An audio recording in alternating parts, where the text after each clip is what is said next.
Pardon me, are you Adam Graham? The very same. And this is my old-time radio snack wagon.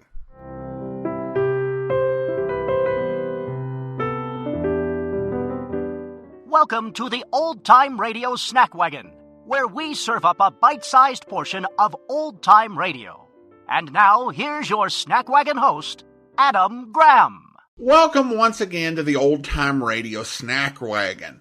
In our first two episodes, we featured programs that starred well-known performers in well-documented productions. It's not always going to be that way here on the Snack Wagon, because there are some really interesting tidbits of old-time radio that people don't know a whole lot about. And that's certainly true of today's program. Family Doctor is a program that various old-time radio sources will list as having originally been broadcast in 1932, and others will say in 1938. I opened up some newspaper archives, and the earliest example of an episode of this series that I could find aired in 1937. These were produced by the Transcription Corporation of America, better known as Transco. While they stayed in business until the 50s, they were probably at their height in the 1930s, producing transcribed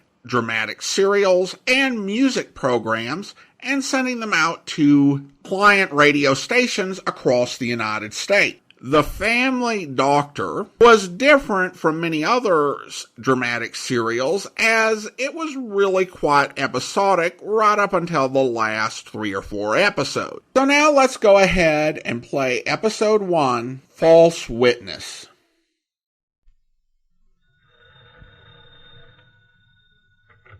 Hello there. This is the Family Doctor.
Just you keep away from hornets after this.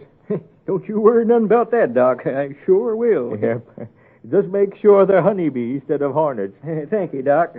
This here mud you slapped on my face and hands sure seems to help a heap. You drop round tomorrow afternoon about 4:30, Hank, and we'll have another look at you. Well, so long, Doc. How much obliged? Hello there, Mattie. Good morning, Mr. Hazen. Good morning, Dr. Adams. Morning, Mattie. You next, are you? Well, I think I am. I should be. I've been waiting long enough. Well, come on in. Sit down in that big chair. Hank Hazen's had a little trouble with his bees. He don't see as good as he used to. Appears to me as how he'd see better if he weren't so vain. Verily, every man at his best state is altogether vanity. Selah, that's what the good book says. It does, eh? Doesn't say nothing about the women, eh? Not in that passage, it don't. Vain, eh? How do you figure out that Hank's vain, Mattie? Well, he won't wear them spectacles, the gold-rimmed ones that you sent away for him, sir. Says folks will think he's getting decrepit. Why, it's getting so he can't even read the court records he read. You and Hank had another falling out? Well, what if we have? That's our business, ain't it? And nobody else's. Yeah, that's right. Absolutely correct. Well, Mattie, what's the trouble this time? Oh, Dr. Adams, that misery's come back in my neck and shoulder again. It has, eh? What you been eating? Just what you told me. Half a lemon and hot water in the morning, an apple and some celery at noon, and meat and potatoes just once a day. That's all, and nothing more. Nothing more? Well, I did go to the sociable last Wednesday. What'd you eat there? Well, of course, I had to enter into the festivities, like. Oh, yes, and, of course. Well, they had some of Mrs. Phillips's lamb and curry. Uh-huh. And some of Mrs. Rankin's splendid watermelon pickle. Uh-huh. And some of Mrs. Mason's fresh homemade strawberry ice cream. And, of course, I took one of my angel food cakes with the boiled ice, and you know, Dr. Adams, the kind you like so well. Yeah, I know. But you see, Mattie, I don't have any misery in my neck and shoulder. No, Mattie Clark, that's the trouble with you and people like you. You get something the matter with you, then you expect the doctor to fix you up all by himself. Gosh, Jeff Friday. He can't do it, Mattie. Why, the human system just like that automobile of mine sitting out there in Maple Street. I've been driving that automobile for 6 years, and it's as good today as it was the day I bought it. Why? Because I don't go out and put a lot of coal oil and ether in the gas tank. Just 'cause I think it'll be entering into the festivities like. Now, No, Doctor, sorry, Bob. And you can't do it with the human system, neither.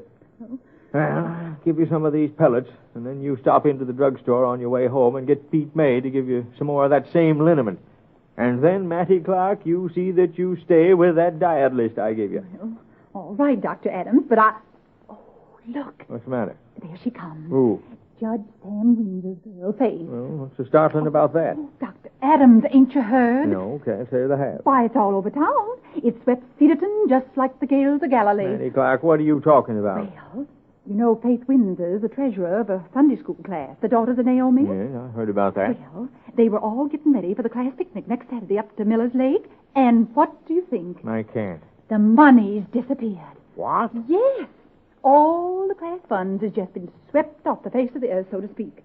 And I ain't one to carry tales. Oh, of course not. But just at the same time, Faith Windsor came out with a brand new pink organdy. She wore it to the sociable last Wednesday. Well, hasn't Sam Windsor enough money to buy his daughter a new dress if he wants to? No, of course, if he wants to. Stuff Friday, Mattie Clark. What are you trying to say? Well, I ain't one to... Are you trying to say that little Faith Windsor stole that money? Of course, I don't know that she did, but it looks a mighty suspicious to me. She had the money to her house, didn't she? The money disappeared from the face of the earth, didn't it? And then she comes out with a new organdy. It isn't true. You're lying, Miss Clark, and you know it. Now, Faith. Well, it's you that started all this terrible talk about me, and not one bit of it's true. Do you hear? Not one bit of it. You know I didn't steal that money, but you've got everybody in Cedarton thinking I did, and someday I'm going to prove I didn't do it. And then you'll see what I did. Well, I never... What's this younger generation coming to, talking to the elders like we was dumb animals? Well, I think I'd better be getting down to the drugstore. I don't want to delay putting on that liniment. Here's your pellets, Mattie. Oh, yes, of course. Thank you, Dr. Adams. I most forgot them. Well, good day, Dr. Adams. Good day, Mattie. I hope your misery is better. The one in your neck and shoulders, I mean. Thank you kindly. Good day. Not one to carry tales. Gosh, to Friday.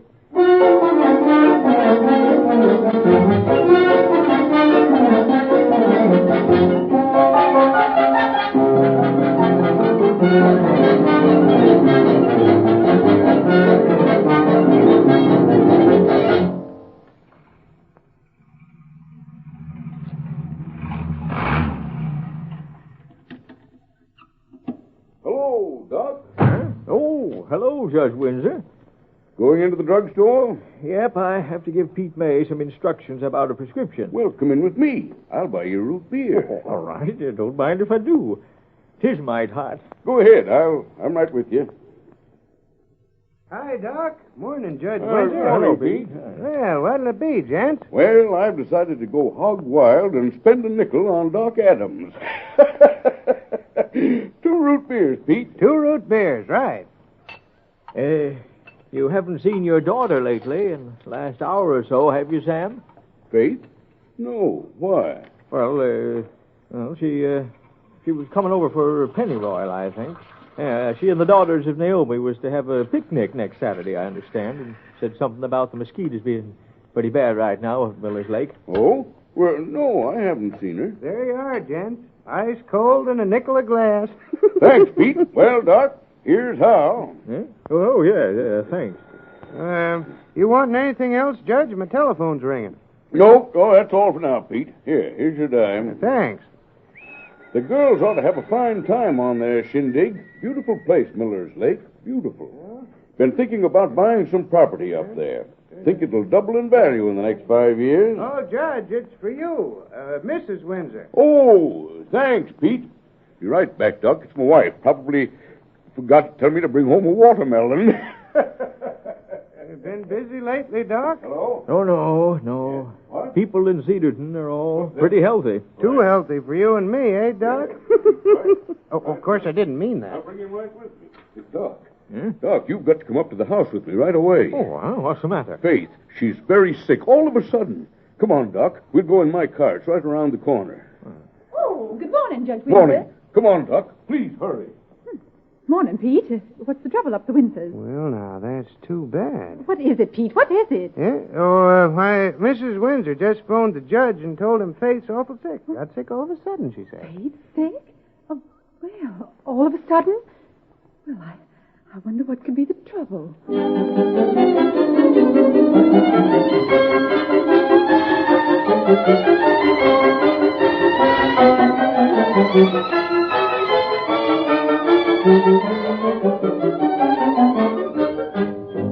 There.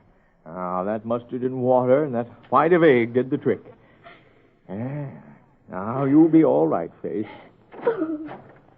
Faith, honey, your mother found it. What? Your mother found the money. She did? Oh, I'm glad. There now, Faith. Now, you're going to be all right. Sure she is, as right as right. And she's going to have the best time on that picnic that any girl's ever had anywhere. You don't mind telling where Mrs. Windsor found the money, do you, Sam? No, I don't mind. Young Sam Jr. took it. Sammy?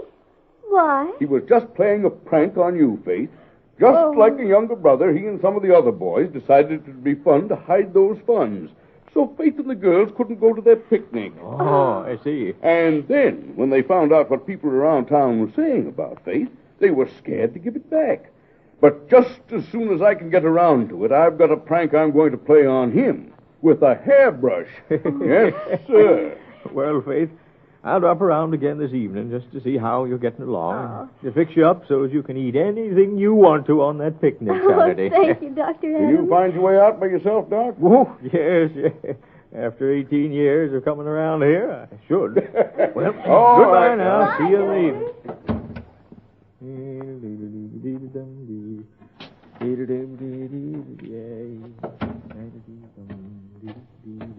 Oh, well, we meet again, Dr. Adams. Oh, yes, Maddie. We meet again. Small world. Dr. Adams, I heard that Faith was ailing. Yeah, she was. She'll be all right now. Anything serious?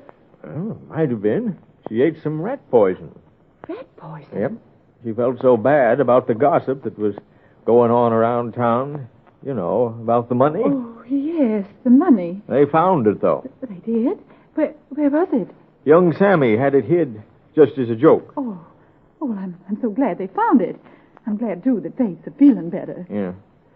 If you don't mind my saying so, Mattie, I think you should be glad. Well, after all, Dr. Adams, I was just trying to do my duty as I saw it. Duty? After all, the scripture says, thou shalt not steal. Oh, I see. Yes, that's the 8th commandment, if I remember rightly. Yes, the 8th commandment. Let me see. Do you recollect the 9th commandment, Mattie? I just don't seem to recall it for the minute. The 9th? What? Oh, yes, I remember it. It says, thou shalt not bear false witness against thy neighbor. Oh, yes, that's right. False witness. Oh, Dr. Adams, I'm so sorry. Are you, Mattie? That's good. Doctor, I ain't never going to talk about anybody in Cedarton again. Never. I'm pretty sure you won't, Mattie. And say, you'd best get on home now. Put some of that liniment on your misery. Yes, sir. The one in your neck and shoulder, I mean. I guess the other one will disappear of its own accord.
This is the family doctor. I'll be in to see you again right soon. Goodbye.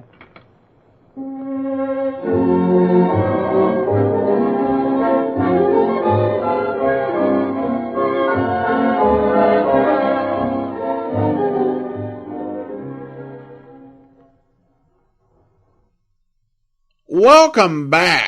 And I don't know if I could handle it if my doctor used that type of strong language. If I had a doctor say to me, "Gosh to Friday," I don't know if I could handle it. In all seriousness, I think that this was a solid first episode. And I think that while the mode of storytelling may be specific to the time, the moral of the story is timeless. We might question the quick escalation, a rumor to a teenage girl attempting suicide, except this is the sort of thing that happens in our modern world through things like cyberbullying all the time.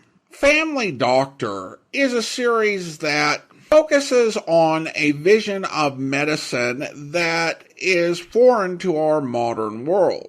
And the same thing can be said of another series that premiered as a half-hour program, Dr. Christian, both focused on rural doctors who were pillars of the community, voice of morality, compassion, and decency. It's certainly an idealized vision, but certainly one that many medical men in rural areas aspired to. Now, there were a total of 39 episodes. Local stations could air them in a variety of ways. The one station I found airing them in 1937 was playing them every day, Monday, Wednesday, and Friday, but you certainly could have played these on a weekly schedule as well. I certainly enjoyed our visit with Doc Adams, and I hope we get to make our way back to Cedarton sometime soon. It's time for me to close up the old snack wagon, but don't worry, we'll be back with another serving of old-time radio goodness before you know it. If you want to enjoy some of our longer-form podcasts, you can feast away at my website at greatdetectives.net. Your emails are also welcome at adam@snackwagon.net. The Old Time Radio Snack Wagon comes to you from Boise, Idaho. Your host is Adam Graham. Sound production is by Rhines Media, LLC. You can listen to past episodes of the Old Time Radio Snack Wagon as well as connect on social media at our website at snackwagon.net. Email suggestions for episodes to adam@snackwagon.net. This has been the Old Time Radio Snack Wagon.